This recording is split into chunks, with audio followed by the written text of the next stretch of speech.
자, 안녕하세요. 기술쌤입니다. 저번 시간에는 136페이지하고 137페이지하고 육상수송 기술 그리고 우주항공 수송 기술까지 했을 거예요. 그러면서 육상수송 기술 고속철도까지 전기자동차까지 보고 우주항공 수송 기술 우주선 발사까지 선생님이 이야기를 한 것 같아요. 그리고 저번 시간에도 말은 했지만 136페이지, 137페이지에 있는 해상수송 기술은 빼겠습니다. 아마 시험에도 안 나올 거예요. 시험에도 안 나오고 선생님이 7월 중순쯤에 시험 보기 전에 한번 복습은 해야겠죠. 그때 한번 다시 한번 이야기를 하도록 하겠습니다. 138페이지 한번 넘겨볼게요. 자, 138페이지 넘겨보면은 기타 수송 기술의 발달이라고 되어 있죠. 이 부분도 안 할 거예요. 자, 138페이지는 시험에 안 나옵니다. 선생님이 빼는 게 좋을 것 같아서, 선생님 개인적으로는, 안 가르쳐도 될 것 같아서 138페이지는 일단은 넘어가도록 하겠습니다. 그래서 오늘은 140페이지 수송기술의 미래, 친환경 기술에 대해서 오늘은 배워보도록 하겠습니다. 쌤이 영상을 이렇게 찍다 보니까 조금 적응은 되긴 했는데 좀 아쉬운 점이 있어요. 아쉬운 점이라고 하면은 맨 처음에 이제 여러 가지 영상을 많이 보여주고 싶은데 저작권 때문에 선생님이 이거를 유튜브에 올려서 링크를 다는 방식으로 수업을 진행하고 있기 때문에 처음에 이제 오프닝으로 영상을 많이 보여주고 싶어요. 그래서 영상들이 되게 많은데 저작권 때문에 못 보여주는 점이 좀 아쉬운데 오늘은 이제 친환경 수송 기술에 대해서 배울 거예요. 친환경 수송 기술에 대해서 배우는데 원래 오프닝 영상에 뭐가 있었냐면 유명한 애니메이션 만드는 사람이 있어요. 일러스트레이터인데 이상하게 나오네요. 스티브 커츠라는 사람이 있어요. 이거 유튜브에 찾으면 되게 많이 나와요. 조회수도 한 4천인가? 3천만까지 올라간 그 영상이 있는데 스티브 커츠의 맨이라는 영상이 있어요. 최근에도 맨 2020이라고 영상이 올라오기는 했는데 이 영상을 한번 여러분들이 찾아서 봐줬으면 좋겠어요. 이거 학생들한테 보여주면은 페이스북인가 어디선가도 한 번쯤 봤다고 하더라고요. 인간이 어떻게 자연을 파괴해왔는지에 대해서 애니메이션으로 나온 영상인데 관심 있는 사람은 꼭 보고 한번 수업을 진행해도 좋을 것 같습니다. 자, 그래서 오늘은 140페이지를 하고 저저번 시간에 했던 내용들에 대해서 한번 복습을 하고 진행하도록 수업을 끝내도록 하겠습니다.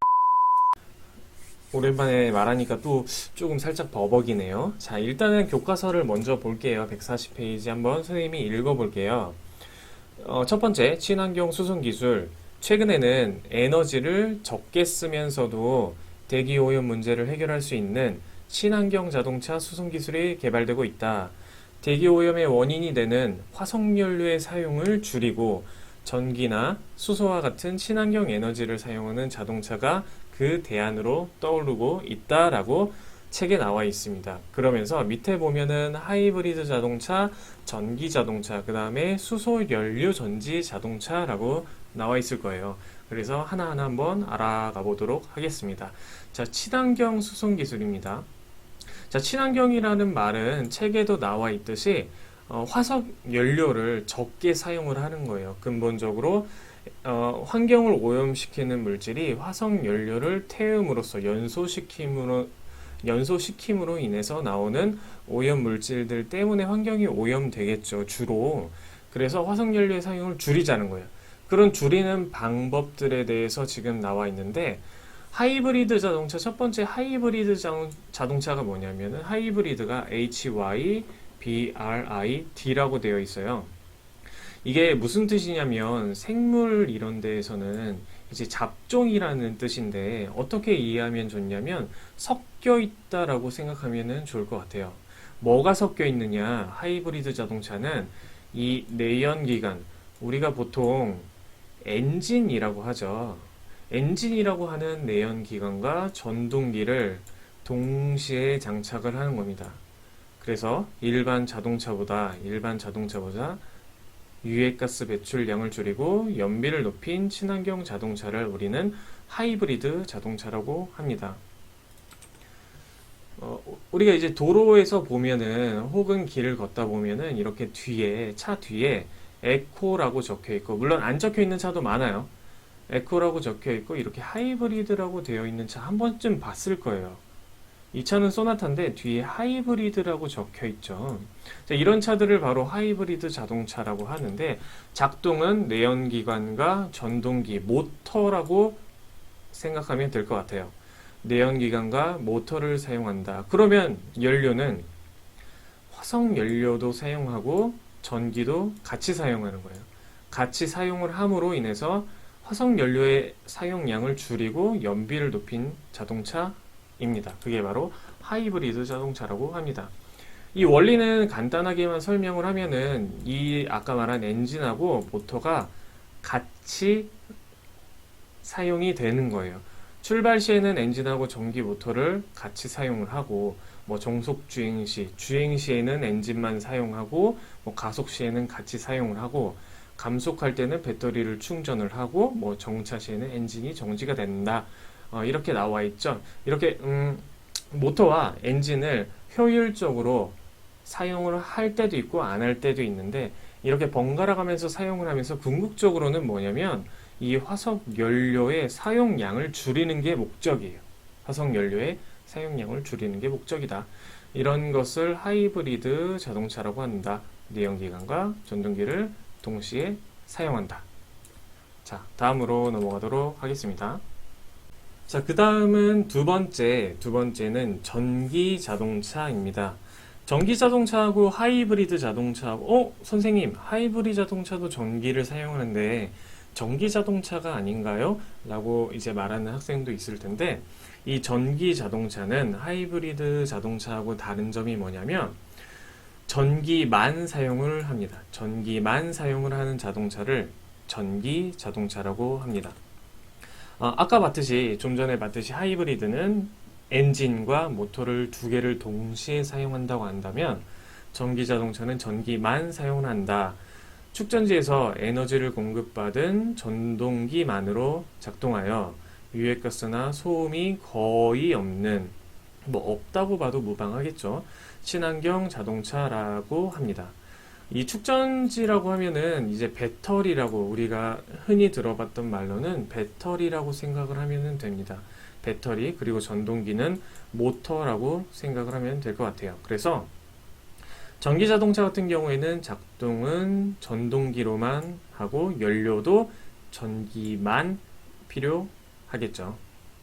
오른쪽에 보면은 전기차 충전소 저번에 전기 자동차 하면서 선생님이 한번 설명을 했어요. 그래서 전기차 전용 주차 구역이라고 되어 있죠. 그래서 요즘에는 많이 하나씩 대형 마트나 아니면은 공공기관의 전기차 충전소를 만들어서 여기에서는 전기차만 주차를 할 수 있고 그 다음에 전기차를 옆에 박스 같은 거 보이죠? 여기서 이제 전기차를 충전도 할 수 있겠죠. 밑에는 이제 전기차의 자동차의 외형입니다. 되게 멋있죠? 그래서 전기차 같은 경우에는 보통 자동차 같은 경우에는 이쪽 뒤에 구멍에서 연료를 집어넣어요. 연료를 집어넣는데 전기 자동차 같은 경우에는 이렇게 앞에서도 전기를 충전해서 이제 운행을 할 수 있습니다. 그리고 선생님이 이거 PPT 영상을 만드는 과정에서 네이버를 검색을 해보니까 이런 영상 짤이 있더라고요. 나 혼자 산다에서 나온 영상인데 유아인 씨 있죠. 배우 유아인 씨가 타고 다니는 차인데 이거 되게 비싼 차입니다. 이것도 테슬라라는 브랜드의 전기 자동차예요. 테슬라 브랜드가 뭐냐면은 이렇게 T자 모양으로 되어 있는데 이렇게 T자 모양으로 되어 있는데 대표적으로 이제 전기 자동차를 생산하는 브랜드 중에 하나라고 여러분들이 생각하시면 될 것 같아요. 그래서 되게 멋있더라고요. 문이 이렇게 열리니까. 이렇게. 자, 그러면 다음으로. 자, 세 번째는 수소 연료 전지 자동차입니다. 수소 연료 전지 자동차는 선생님이 신재생 에너지 했을 때 한번 이야기를 한 것 같아요. 이 수소 연료 수소, 연료, 전지, 되게 발음이 어렵네요. 수소, 연료, 전지, 자동차. 수소, 연료, 전지, 자동차는 어떤 것을 연료로 사용을 하냐면, 바로 수소를 연료로 사용을 합니다. 수소는 과학 시간에 배웠죠. H2죠. 그 다음에 산소는 O2가 될 거예요. 자, 두 개가 만나면은 뭐가 되죠? 그쵸. 물이 되죠. 뭐 가수를 맞춰주면은 여기 2가 되겠죠. 자, 이런 반응에서, 이런 화학 반응식에서 바로 전기를 발생을 하게 됩니다. 이 전기를 발생을 해서 이 전기를 이용한 친환경 자동차를 수소연료전지 자동차라고 합니다. 자, 수소연료전지 자동차 같은 경우에는 전동기로 작동을 하고 모터죠. 모터. 자, 그 다음에는 연료는 수소를 사용을 한다. 수소를 사용을 한다. 이런 것을 수소연료전지 자동차라고 합니다. 지워볼게요. 그래서 수소하고 산소가 만나서 전기를 만들고 그 전기를 이용해서 자동차가 앞으로 나가는 것이 수소연료전지 자동차. 그러면 선생님, 수소는 여기 이렇게 탱크로 저장을 해놨는데 산소는 어디서 날까요? 산소는 바로 밖에서 납니다. 밖에서 공기를 빨아들여서 이 빨아들인 공기에 산소가 있겠죠. 그렇죠? 뭐 질소도 있겠지만 이 산소를 이용을 해서 산소하고 수소를 반응시켜서 전기를 만드는 겁니다. 이게 바로 수소연료전지 자동차라고 합니다. 그러면 여기서 봤다시피 수소 탱크에 수소를 다시 집어넣어 줘야겠죠. 연료로 사용한다고 하니까 수소를 충전을 해야 되는데 수소 충전소가 이렇게 있어요. 많이 여러분들이 보지는 않았을 거예요. 선생님도 사실 본 적은 없어요. 본 적은 없는데 이렇게 수소 연료 H2 스테이션이라고 해서 여기서 이제 수소 연료 전지 자동차에 수소를 충전합니다. 그래서 선생님이 알기로는 한 20개 정도 되는 걸로 알고 있어요. 20개 정도 되는데 친환경 수송 기술을 이제 요약을 한번 해볼게요. 그래서 하이브리드 자동차, 그 다음에 전기차, 수소연료, 전지차. 플러그인 하이브리드는 설명은 안 할게요. 자, 설명은 안 하는데 하이브리드가 뭐냐? 엔진하고 모터가 같이 혹은 하나 혹은 모터만 이렇게 도는 것을 하이브리드라고 합니다. 그 다음에 전기차 같은 경우에는 모터만으로 주행하는 것을 전기차라고 합니다. 그 다음에 수소연료전지 자동차는 수소를 충전시켜서 수소를 연료로 삼아서 전기를 생산해서 모터로 돌리는 것을 수소연료 전지차라고 합니다. 자, 그러면 여러분 책을 한번 볼게요. 책을 볼게요. 140페이지. 자, 140페이지 보면은 하이브리드 자동차 맨 위에 있을 거예요. 맨 위에 있는데 특징 나와 있고 작동은 내연기관과 뭘로 한다? 전동기로 한다. 그리고 연료는 화석연료와 전기를 사용한다. 자, 밑에 전기자동차 볼게요. 전기자동차 보면은 전동기만을 장착하여 유해가스나 소음이 거의 없는 친환경 자동차이다. 특징, 축전지에서 배터리에서 에너지를 공급받은 전동기만으로 자동차가 움직인다. 그러면 작동은 전동기, 연료는 전기가 될 겁니다. 자, 밑에 수소 연료 전지 자동차. 연료 전지를 이용한 차세대 친환경 자동차이다. 특징, 수소를 연료로 사용하므로 배출되는 것은 물뿐이고 유해가스는 거의 배출되지 않는다. 작동은 전동기, 연료는 산소와 수소를 사용하는 겁니다. 여기서 산소는 외부에서, 밖의 공기에서, 바깥 공기에서 얻는다라고 생각하면 될 것 같습니다. 친환경 수송 기술은 일단은 세 가지 자동차만 선생님이 설명을 하고 나머지 시간에는 뭐 할 거냐면 복습을 한번 해볼 거예요. 원래는 이제 학교에서 여러분들이 등교를 하면은 뭐 학습지로 하거나 아니면은 교과서를 보거나 다양한 영상들을 보면서 이제 복습을 해야 되는데 선생님도 한번 만들어 봤어요. 만들어 봤는데, PPT로 한번 만들어 봤는데, 여러분들이 조금 생각을 하고, 책을 봐도 좋은데, 한번 머릿속으로 저저번 시간에 배웠던 것들에 대해서 한번, 이런 게 있었구나라고 생각하고, 다음으로 넘어갈 수 있도록 한번 같이 복습을 해보도록 하겠습니다. 문제 어렵지 않아요. 전혀 어렵지도 않고, 길지도 않고 한 6문제 정도 되니까 같이 한번 풀어보는 시간을 가지면 좋을 것 같아요. 첫 번째, 수송기술이란 수송수단을 활용하여 땡땡이나 땡땡을 한 장소에서 다른 장소로 이동시키는 기술을 말한다. 자, 땡땡하고 땡땡 뭘까요? 자, 그렇죠. 맞았어요. 수송기술이란 수송수단을 활용하여 사람이나 물건을 한 장소에서 다른 장소로 이동시키는 기술을 말하죠. 그러면서 이 그림 보여줬을 거예요. A에서 B 장소로, B에서 A 장소로 간다. 2번, 수송기술은 수송수단과 이동통로가 필요하다. 수송수단에 얘는 뭐가 있을까요? 수송수단. 자, 생각했나요? 자, 여러 가지가 있겠죠. 자동차 혹은 비행기, 수업 시간에 보여줬던 위그선, 그 다음에 선박, 배라고 하죠. 배, 그 다음에 자전거, 이런 것들이 수송수단의 예가 됩니다. 물론 여기 안 나와 있는 것들도 많을 거예요. 위그선, 선박, 그 다음에 뭐 휠체어, 그 다음에 뭐가 있을까요? 오토바이, 이런 것도 수송수단에 예에 해당합니다. 자, 넘어갈게요. 자, 그림과 관련 있는 수송기술의 특성은 무엇일까요? 1. 지원 시설이 필요하다. 2. 이동 통로가 필요하다. 3. 에너지 자원을 사용한다. 4. 안내 요소가 필요하다. 자, 정답은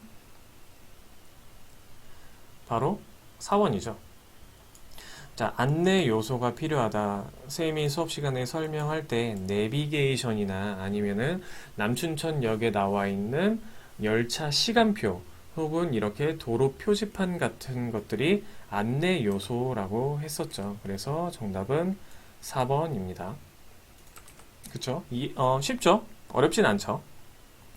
자, 수송기술의 투입 과정 산출 배웠을 거예요. 투입 과정 산출을 생각하고 시간의 순서에 따라 나열하면 몇 번부터 몇 번이 시간의 순서에 맞는 걸까요? 자, 생각해 보세요. 자, 이 문제도 어렵지 않아요. 사실 이 투입 과정 산출을 듣지 않았더라도 충분히 생각할 수 있죠. 충분히 논리적으로 생각할 수 있는 내용인데, 첫 번째는 뭘까요? 첫 번째는 2번이겠죠. 여기가 1번이 되겠죠. 용산역에 가기 위해 남춘천역까지 택시를 타고 갔다. 그 다음에는 2번. 남춘천역에서 티켓팅을 하였다. 티켓팅이 뭔지는 알죠. 티켓팅이 뭔지는 알 거예요. 자, 그 다음에는 3번. 내가 구입한 좌석에 착석하였다. 그 다음에 앉아서 최종 목적지인 용산역에 도착하였다. 이게 시간의 순서에 따라 나열한 게 맞겠죠. 그래서 굳이 이렇게 투입과정 산초를 집어넣자면은 이쪽 2번, 1번, 2번이 투입, 그 다음에 여기가 과정, 그 다음에 여기가 목적지에 도착한 게 산출이 되겠죠. 어렵지 않아요. 자, 5번 육상수송기술의 발달 과정의 순서대로 배열을 하면 됩니다. 번호를. 자, 1번 1. 증기자동차, 2. 동물을 이용한 수레, 3. 전기자동차, 4. 내연기관입니다. 자, 여러분들은 스톱을 하면 되니까 바로 설명을 할게요. 첫 번째는 동물을 이용한 수레겠죠. 동물을 이용한 수레. 뚜렷한 동력원이 없었어요. 동력원이 없으니까 소나 말을 이용해서 소리나 마차를 끌었다라고 이야기를 했을 거예요. 그 다음에는 두 번째는 증기자동차겠죠. 증기자동차. 증기를 이용해서 물을 끓여서 동력을 얻었다. 증기자동차. 자, 그 다음에는 내연기관 자동차겠죠. 내연기관이라고 하면 화석 연료를 태워서 동력을 얻었다가 세 번째. 자, 그 다음에는 전기를 이용해서 동력을 얻었다. 네 번째. 이렇게 순서가 될 겁니다. 쉽죠? 계속 쉽다 하니까 그만 말할게요. 자, 6번 우리가 보통 엔진이라 말하는 내연기관과 전동기를 같이 사용하여 움직이는 자동차를 땡땡땡땡땡땡이라고 한다. 자, 오늘 배운 내용이죠. 오늘 배운 내용인데 이러한 자동차를 하이브리드 자동차라고 합니다. 하이브리드 자동차. 오늘 처음 설명한 내용이에요. 자, 비행기에 네 가지 힘 뭐가 있을까요? 비행기의 네 가지 힘. 자, 비행기의 네 가지 힘. 선생님이 이 사진을 한 세 번 정도 보여줬죠? 수업 시간에도 설명을 했는데, 앞으로 나아가는 힘, 추력. 뒤로 공기 저항력을 받는다, 항력. 그 다음에 모든 물체가 받는 힘, 중력. 그 다음에 이 비행기가 하늘을 뚫을 수 있는 힘, 바로 양력이라고 하죠. 중요하니까 계속 설명을 하겠죠. 자, 이렇게 간단하게 복습은 끝났어요. 너무 간단했나요? 나중에 선생님이 여러분들이 등교를 하면은 학습지도 한번 같이 시험 대비로 풀어보도록 하겠습니다.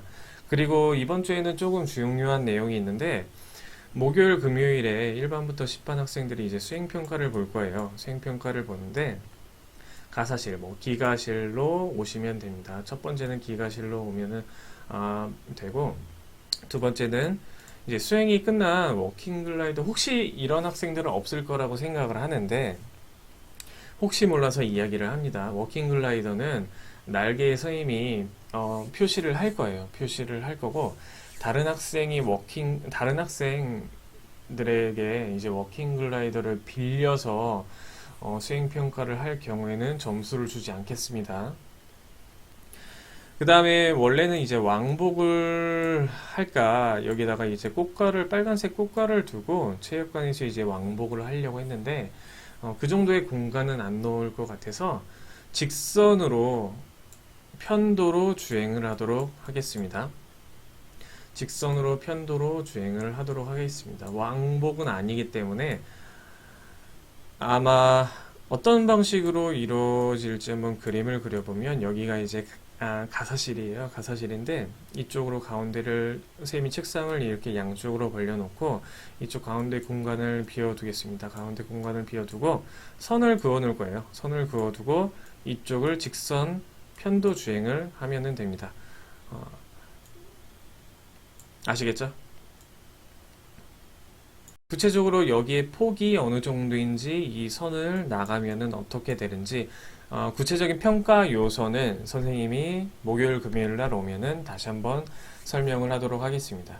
그래서 오늘은 여기까지 할 거예요. 오늘은 여기까지 하는데, 영상의 길이가 어느 정도 나왔는지는 잘 모르겠지만, 오늘은 내용은 조금 줄이고 전달사항 전달하고 마무리를 하면은 될 것 같습니다. 그러면은 목요일, 금요일 날 보도록 하겠습니다.